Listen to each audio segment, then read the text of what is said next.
America పర్యటన సందర్భంగా America అధ్యక్షుడి వ్యవహారం నరేంద్ర మోడీకే చికాకైతే తెప్పించలేదు, అర్థం చేసుకున్నారు, ప్రపంచం అర్థం చేసుకుంది. క్వాడ్ సదస్సు సందర్భంగా 2-3 సార్లు తడబడ్డాడు జో బైడెన్. నరేంద్ర మోడీ పేరు ప్రస్తావించేటటువంటి సందర్భంలో I want to introduce this అంటూ మళ్ళీ వెనకాల ఎవరో ప్రాంప్ట్ చేయటం, ప్రైమ్ మినిస్టర్ మోడీ అని మళ్ళీ అటు ఇటు కన్ఫ్యూజ్ కావటం, ఇది ప్రపంచమంతా గమనించింది.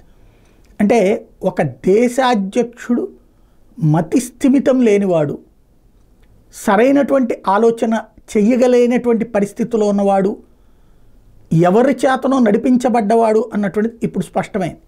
ఇప్పుడు కమలా హారిస్ ఏం కావాలి లెక్క ప్రకారం అయితే కనుక అలాంటి మానసిక స్థితి ఉన్నటువంటి బైడెన్ పక్కన పెట్టి ఈవిడ అధ్యక్షురాలు అవ్వాలి. కానీ అవల అంటే ప్రజల్ని మోసం చేస్తున్నారు అక్కడ. కాకపోతే మోడీ పేరే మర్చిపోయేటంతటి స్థాయి మతిమరుపు వచ్చింది అన్నదే ఇక్కడ కీ పాయింట్.